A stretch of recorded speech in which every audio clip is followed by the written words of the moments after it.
అవు శంకర్పల్లి పిల్ల నువ్వు నిన్నే కాక మొన్ననే కదా బోనాల పండగ చేస్తే మళ్ళీ ఎడుకో ముస్తాబైతున్నాను అనుకుంటున్నారులే. ఈ తెలంగాణలోకి శుక్రవారం ఆదివారం వచ్చిందంటే ఎల్లమ్మ తల్లి గుర్తొస్తూనే ఉంటుంది కదా. ఇక గీ ముస్తాబంతా గుడికి పోనీ ఇంకనే. ఇక చాలా మంది కూడా వీడియోస్లో నేను మడతల్ని చూపించండి అంటారు కదా, ఈ వీడియోలో కనిపిస్తుంది చూడండి. సో ఫస్ట్ నేను హెయిర్కి సిరం యూజ్ చేసి ప్రొటెక్షన్ యూజ్ చేసి స్ట్రైటింగ్ చేసిన. Sari from Bindu fashions. Face దగ్గరకు వచ్చేసి టోనర్, మాయిశ్చరైజర్, సన్ స్క్రీన్, హ్యాండ్స్కి కూడా మాయిశ్చరైజర్ యూజ్ చేసిన. ఇవన్నీ రొటీనే. తర్వాత కళ్ళ కింద డార్క్ సర్కిల్స్ అయినాయి అని చెప్పి మెబ్లిన్ నుంచి కన్సీలర్ యూజ్ చేసిన.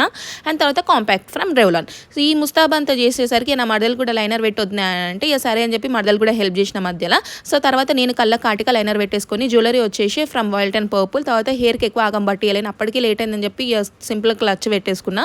జ్యువెలరీ అయితే ఇంట్లోనే వేసేసుకున్నా. ఎప్పుడు కొన్నా కూడా నాకు గుర్తులేదు. ఆ సామాన్ అంతా కూడా ఏడ కొన్నా కూడా నాకు అంత ఐడియా లేదు. వైలెట్ పర్పుల్ అనే కొన్నా అన్నట్టు నాకు గుర్తు. తర్వాత ఇంకా సింపుల్గా స్టిక్కర్ పెట్టేసుకొని లిప్స్టిక్ పెట్టేసుకున్నాము. నేను నా మరదలు ఒకరికొకరం పూలు పెట్టేసుకొని హెల్ప్ చేసేసుకున్నాము. సో నెక్స్ట్ మేము ఏడుకోతున్నాం అనేది videos. Stay tune for more such videos. Bye.